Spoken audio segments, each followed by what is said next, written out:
बोलिए सद्गुरु देव की जय, संत समाज की जय। आज जन्माष्टमी का दिन है। आज का ही दिन भगवान श्री कृष्ण का जन्म हुआ था और जिस व्यक्ति का जन्म अंधकारमय वातावरण में जिनका जन्म हुआ हो, कहा जाता है कि 12 बजे अंधेरी रात के भादों के महीना में कृष्ण भगवान का जन्म हुआ था और वो जन्म ऐसे परिस्थिति में हुआ था कि आज ही कोई व्यक्ति का अगर जन्म उस परिस्थिति में हो तो समाज न जाने क्या क्या उनको कह दे और समाज गरीबी अमीरी से कंपेयर करने लगे, सही गलत से कंपेयर करने लगे, तुलना करने लगे। और उस विकट परिस्थिति में उनका जन्म हुआ था। कहा जाता है कि उनकी माँ को कारावास में बंद कर दिया गया था, देवकी को, और कारावास में ही उनका जन्म हुआ था। और जन्म होने के बाद अगर उस राजा को अगर भनक लग जाए कि उस बालक का जन्म हुआ तो तुरंत उसका मृत्यु, मतलब उनके हाथों के द्वारा उसकी मृत्यु निश्चित था।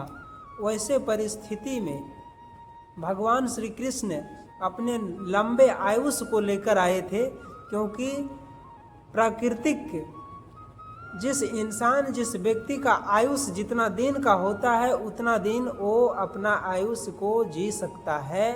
कोई भी दुनिया की शक्ति, कोई भी दुनिया की ताकत उस आयुष्य को खारिज नहीं कर सकता है, निरस्त नहीं कर सकता है। इसलिए भगवान श्री कृष्ण का आयु लंबी आयु थी जीने का, इसलिए उनका वहाँ से उस विकट परिस्थिति में वासुदेव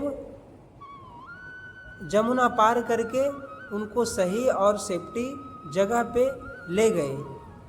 खैर, ये तो उनकी जीवन जन्म की एक कहानी के माध्यम से हम लोगों को बताते हैं और लोगों में ये एक पॉजिटिव सकारात्मक भाव भरते हैं, क्योंकि उस विकट स्थिति में अगर भगवान का जन्म हुआ है तो हमारा आपका अगर विकट परिस्थिति में जन्म हुआ है, संघर्ष परिस्थिति में जन्म हुआ है, कोई गरीब घर में जन्म हुआ है, तो ये मत समझिए कि हम कुछ नहीं कर सकते। भगवान श्री कृष्ण ने अंधकारमय वातावरण में जन्म ले करके, उस विकट सिचुएशन में जन्म ले करके उन्होंने संपूर्ण विश्व को ज्योतिर्मय किए, ज्ञान का प्रकाश दिए।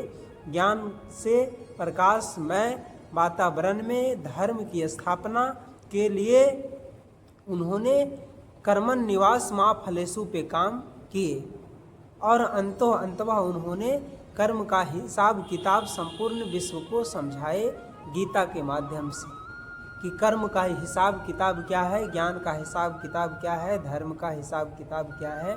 इस प्रकार से उन्होंने धर्म की स्थापना के लिए और कर्म की स्थापना के लिए, सही कर्म की स्थापना के लिए उन्होंने ज्ञान पर काम किए। तो भक्ति काल के एक महान संत हुए सद्गुरु कबीर साहब ने, तो बहुत सारे ऐसे महापुरुषों का नाम को नामकरण अपने रामायणी 8 में करते हुए कहे हैं कि आखिर इन महापुरुषों के पास क्या वैसी पावर थी, क्या ऐसी शक्ति थी जिन्होंने वैसे विकट परिस्थिति में जन्म को ले करके संपूर्ण विश्व में ज्ञान का प्रकाश फैलाए, कर्म का प्रकाश फैलाए और धर्म की स्थापना किए। तो उन्होंने कहे हैं, तत्वमसि इनके उपदेशा ई उपनिषद कहे संदेशा। तत्वमसि इनके उपदेशा ई उपनिषद कहे संदेशा। ई निश्चय इनके बड़ भारी बाहिक वर्णन करे अधिकारी। परम तत्व का निज परमाना सनकादिक नारद सुकमाना। याज्ञवल्क्य और जनक संवादा दत्तात्रेय वही रस स्वादा। वही बात राम वशिष्ठ मिली गाई, वही बात कृष्ण उद्धव समझाई। ये रामायणी 8 में कबीर साहब बोल रहे हैं कि तत्वमसि तत्व त्वम, मतलब तू ही ओ मसीहा है, तू ही उस तत्व को जानने वाला है जो तत्व आप हैं। आत्म तत्व को जान करके ही सदगुरु कबीर साहब कह रहे हैं कि इन सारे महापुरुषों ने ज्ञान का प्रकाश किया और इन सारे महापुरुषों ने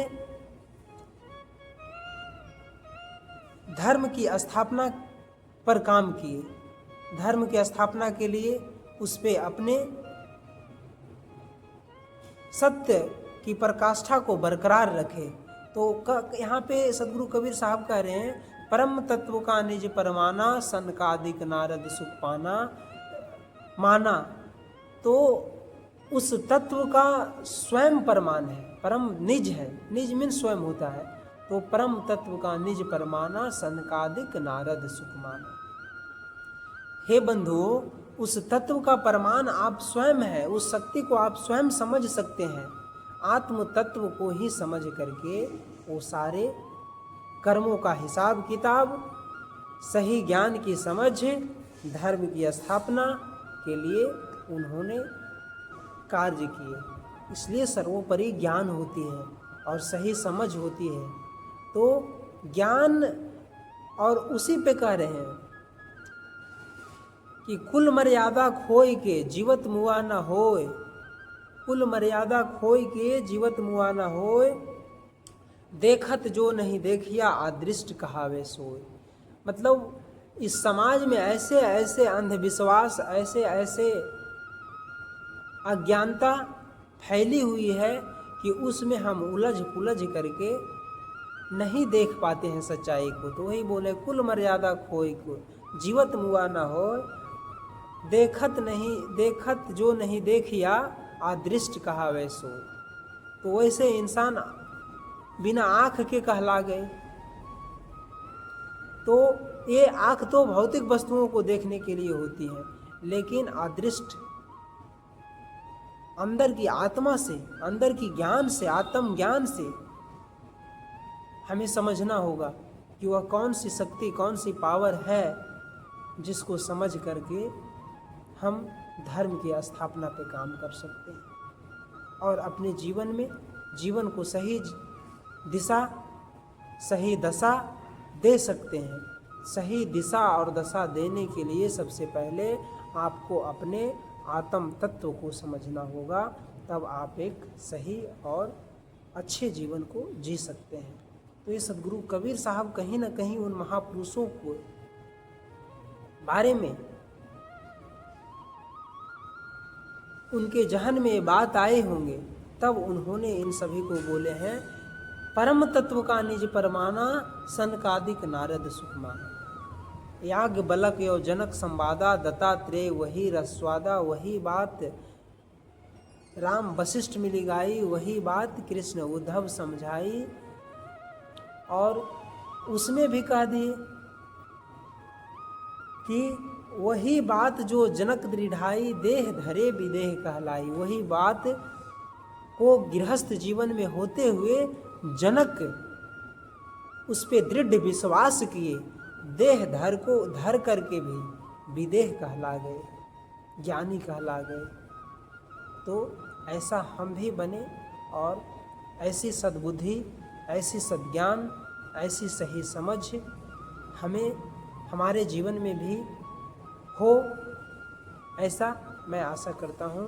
बोलिए सदगुरु कबीर साहेब की जय, संत समाज की जय।